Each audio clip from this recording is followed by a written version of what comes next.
My fiancé said, cancel the wedding. I found someone better.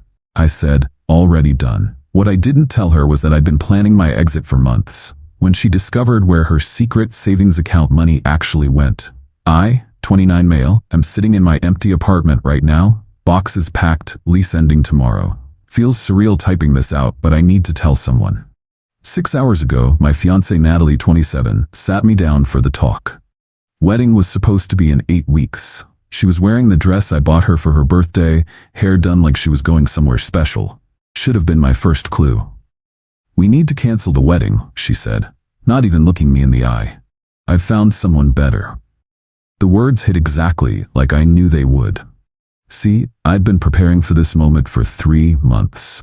3 months of knowing but saying nothing. 3 months of planning while she thought she was playing me. Already done, I said. Her head snapped up. What?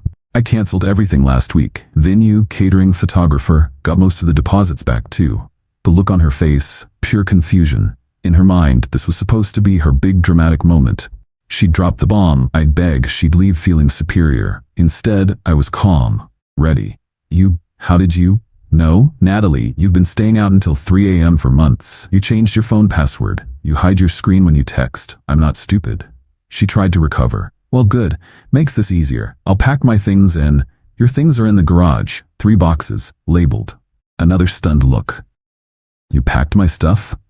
Tuesday, while you were at your book club. Air quotes. Petty, maybe, satisfying, definitely. Here's what Natalie didn't know. I found out about Garrett, 31, her coworker, 3 months ago. Not through snooping. She literally left her iPad, logged into her messages on the kitchen counter. Saw enough to know what was happening. Instead of confronting her, I got strategic. First thing I did? Consulted a lawyer. We weren't married yet, but we'd been living together for 2 years. Wanted to know my rights, her rights, what I could and couldn't do. Learned some interesting things about our situation. See, we'd been saving for the wedding and a house. Had this system where we each put money into separate savings accounts. She insisted on separate, not joint. Red flag I ignored. She controlled hers, I controlled mine. We were supposed to combine them after the wedding. What Natalie didn't realize was that her secret savings account, the one she thought I didn't know about, wasn't as secret as she thought. Months ago, she'd asked me to help her set up online banking. I watched her create the login, saw her use her usual password pattern. Never used that knowledge until 3 months ago. When I checked, yes, I know, technically wrong, I found she'd been moving money from our wedding fund account to this secret one. About $200 a month. Balance was sitting at around $4,800. But here's the kicker. The account was still legally connected to her old checking account from college. An account her parents had co-signed. An account that, due to some lazy banking, still had her dad Theodore as a joint owner. Theodore, who absolutely despises cheaters after his first wife left him for another man. Theodore, who I'd grown close to over the years. Theodore, who I'd had lunch with last month where I might have mentioned his daughter seemed distant lately. I'm taking my money from the wedding account, Natalie said, trying to regain control. All of it. Sure, your contributions are all yours. I pulled out my phone, showed her the banking app. Already transferred your $3,600 back to your checking this morning. That's it. What about the rest? What rest? That's exactly what you put in. I have the records. She went pale, started doing mental math. See, she'd been telling me she was contributing $500 a month but only putting in $300. The other $200 went to her secret fund. In her mind, she had at least $10 saved between both accounts. Reality? About $8,400 total. This isn't right. I saved more than that. No, you told me you were saving more. Big difference. She stood up, angry now. Fine, whatever. Garrett makes 3 times what you do anyway. Garrett finally said his name. The marketing director who'd been promising her the world, taking her to fancy restaurants on his expense account, buying her jewelry she had to hide, making her feel like she was trading up. Good for Garrett, I said. Hope he's cool with your spending habits. What's that supposed to mean? I shrugged. Nothing. Just that you spent $400 on a purse last week while telling me we needed to cut back on wedding expenses. Interesting priorities. She grabbed her phone, started texting furiously. Probably Garrett, telling him to come get her. Oh, I added, super casual. About your savings, the secret one? Might want to check that. She froze. How do you? Natalie, you used your birthday for the password, after you changed it from your dog's name, which you also used for your laptop. You're not exactly a mastermind. She opened her banking app. I watched her face change as she saw the balance. What did you do? Me. Nothing. Your dad, though, he saw some unusual activity on an account he co-owns. As is his right, move the money to protect it. You should call him. The next 20 minutes were beautiful chaos. She called her father, screaming about theft, demanding her money back. I could hear Theodore's calm voice through the phone. Natasha told me some interesting things about Garrett, about how you've been behaving. That money was for your wedding, not your affair. It's in a term deposit now. You can have it when you actually get married, to someone who isn't already married. Oh yeah. That was the other thing. Garrett? Married with 2 kids. Natalie didn't know until Theodore informed her just now. Theodore's golf buddy works in Garrett's company. Small world. She hung up, looked at me with pure hatred. You vindictive piece of... Vindictive? Natalie, you were actively planning to humiliate me. You let me send out wedding invitations while you were picking out outfits for dates with another man. I'm just protecting myself. I'll sue you, and my father.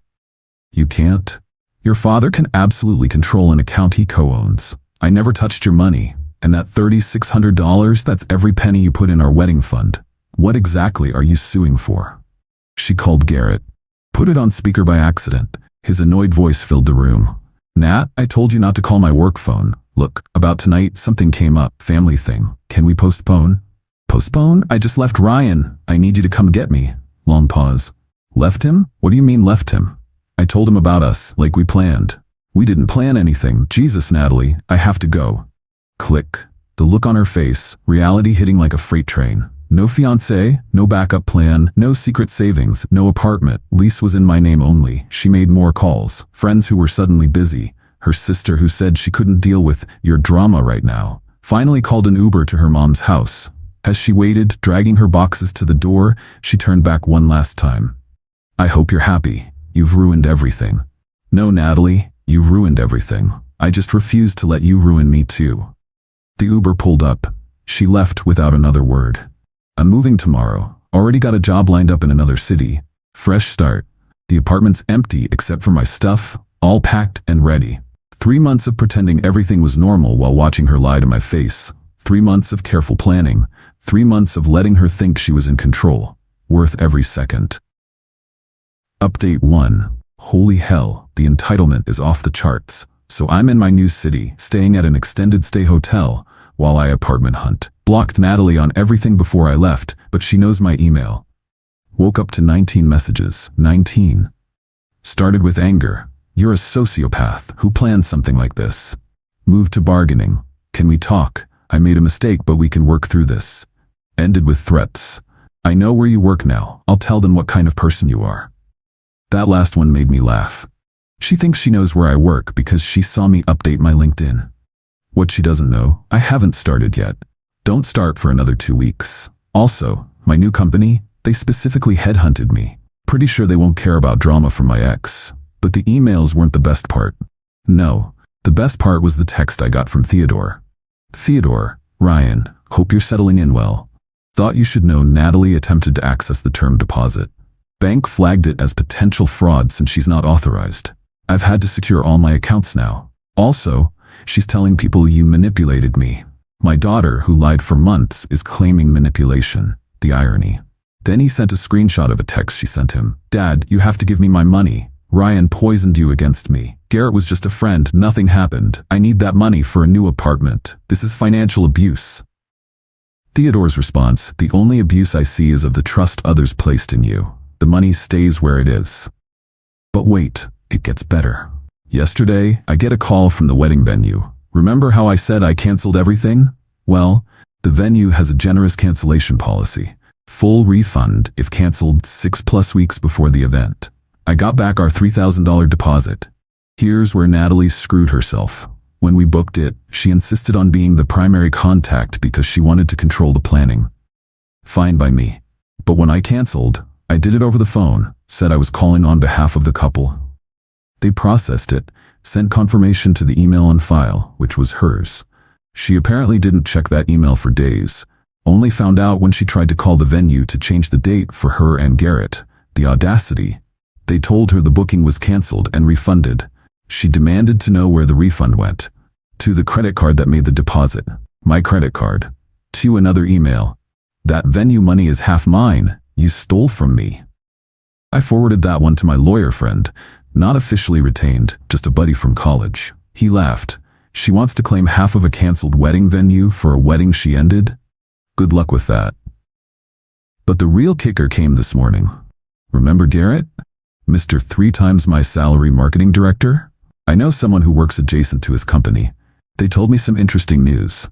Garrett's been placed on administrative leave.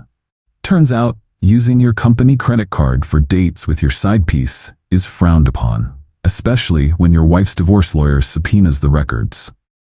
Yeah, his wife found out. Don't know if it was Natalie's calls to his work phone or what, but she found out, and she's not playing around.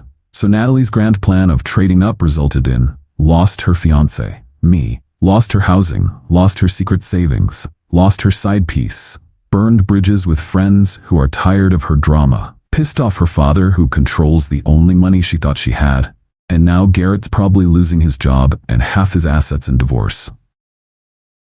Meanwhile, I'm sitting here with my full wedding fund minus her contributions I returned, venue refund, fresh start in a new city, job that pays 40% more than my old one, peace of mind. The entitlement though, she really thought she could monkey branch from me to Garrett while keeping me as backup. Really thought her secret savings made her clever. Really thought there'd be no consequences. My favorite email from her? You don't understand what you've done. I was going to have everything. Yeah, Natalie, you were. And you threw it away for a married man who was just using you. More updates as the crazy continues, because something tells me she's not done yet. Update 2. The extinction burst has... Wait, no. This isn't that. This is something else. This is pure, concentrated entitlement meeting reality and losing badly. So remember how Natalie thought she was getting everything? Well, she's been busy. Desperately, frantically busy. First, she tried the financial angle. Hired a lawyer. An actual lawyer. Except, what do you hire a lawyer for when you're not married, have no kids, and no shared assets? She wanted to sue for 1. Emotional damages from me canceling the wedding, 2. Her share of the venue refund, 3. The stolen savings account money, 4. Lost wages from having to move back with her mom. Her lawyer lasted exactly 1 consultation. Probably told her she had no case. I know this because Theodore sent me a text. She asked me to pay for a lawyer to sue you and me. I suggested she use her money. She hung up. Next, she tried getting our mutual friends involved. Started calling people we'd invited to the wedding, spinning this sob story about how I'd financially abused her and trapped her into cheating. Yeah, she actually tried to claim I made her cheat by being emotionally unavailable. Problem? Our friends aren't idiots. Her best friend Jess called me. Did Natalie really try to claim you forced her to date Garrett? Because she told me 3 months ago she was in love with him and planning to leave you after the wedding so she could get gifts first. After the wedding, for gifts.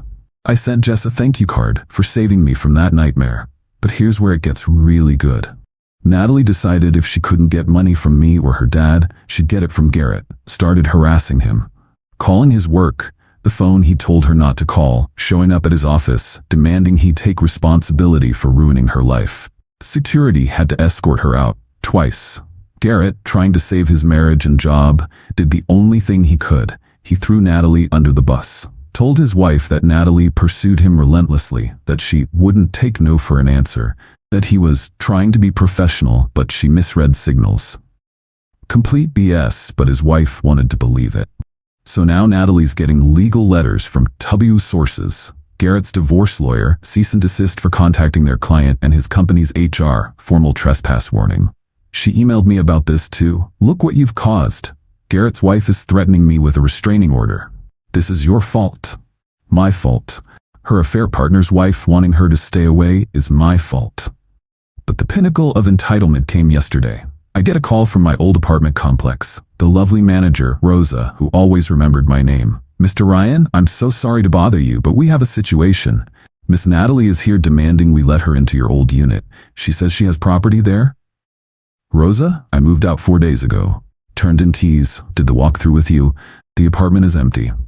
I know, sir. I told her that. She insists you hid her grandmother's ring somewhere in the apartment. her grandmother's ring. The woman never even met her grandmothers. Both died before she was born. She was trying to claim I had some family heirloom to get access to. What? An empty apartment? Rosa, there's no ring. She's lying. Please don't let her in. Oh, I won't. But sir, she's making quite a scene. Should I call the police? I could hear Natalie screaming in the background about theft and heirlooms and legal rights. If she doesn't leave, yes. 10 minutes later, Rosa texted me. Police came. She left. Very angry. Sorry for the trouble. Later found out from Jess what the ring story was about. Natalie thought I might have left something valuable in the apartment by accident. Maybe hidden cash, or forgotten to change my forwarding address for some financial documents. She invented the grandmother's ring to try to get access to Snoop. The apartment she watched me clean out completely. The apartment where she packed her own boxes. That apartment. She's now telling people I stole her priceless family heirloom and the police are investigating. The police who literally just removed her from private property for trespassing. Theodore texted me again last night. She asked me to say her grandmother's ring is worth $50,000 so she can file an insurance claim. I reminded her both her grandmothers were buried with their rings. She called me a traitor to the family. The delusion is real. Meanwhile, I started my new job this week. Love it. Great team, better pay, actual growth potential. Found a nice apartment downtown. Life is good. Natalie's living with her mom, unemployed, quit her job expecting Garrett to support her, banned from Garrett's workplace, painted as a homewrecker in her social circle, and inventing imaginary heirlooms to try to squeeze money from anywhere she can. The entitlement is staggering. She really can't accept that her choices led to consequences. In her mind, she was supposed to leave me for Garrett, keep the money, get the gifts, have the fairy tale. Instead, she got exactly what she earned. Nothing.